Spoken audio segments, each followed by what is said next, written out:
Supreme Court of India live in relationships మహిళల హక్కులపై కీలక వ్యాఖ్యలు.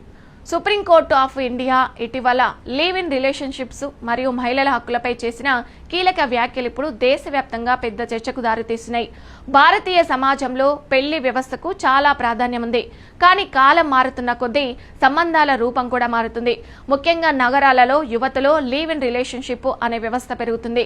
పెళ్లి చేసుకోకుండా ఒకే ఇంట్లో కలిసి జీవించడం ఇప్పుడు కొందరిలో సాధారణంగా మారుతుంది. అయితే ఇదే సమయంలో ఎన్నో చట్టపరమైన ప్రశ్నలు కూడా వస్తున్నాయి.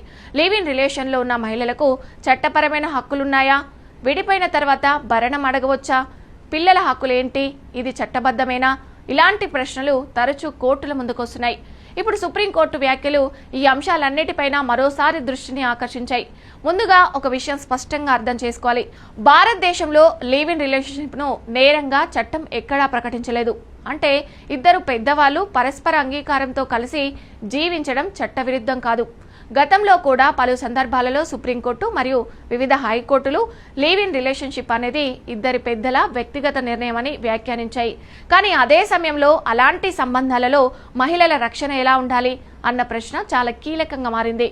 భారతీయ సమాజంలో ఇప్పటికీ చాలా మంది లివ్ ఇన్ రిలేషన్ ను అంగీకరించరు.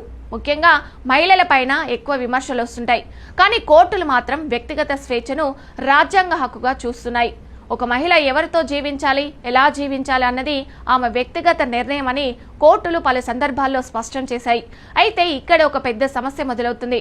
చాలాసార్లు లివ్ ఇన్ రిలేషన్షిప్లు సంవత్సరాల పాటు కొనసాగుతాయి. ఇద్దరు భార్యాభర్తల్లా కలిసి జీవిస్తారు. కానీ తర్వాత విభేదాలు వస్తాయి. ఒకరి సంబంధాన్ని ముగిస్తారు. అలాంటి సమయంలో మహిళలు ఆర్థికంగా, సామాజికంగా ఇబ్బందులు ఎదుర్కొనే పరిస్థితులు వస్తుంటాయి. ముఖ్యంగా పెళ్లి రిజిస్ట్రేషన్ లేకపోవడంతో తమ హక్కుల గురించి చాలా మంది మహిళలకు స్పష్టత ఉండదు. ఇప్పుడు సుప్రీంకోర్టు కూడా ఇదే అంశంపై కీలకంగా స్పందించినట్లు న్యాయ వర్గాలు చెప్తున్నాయి.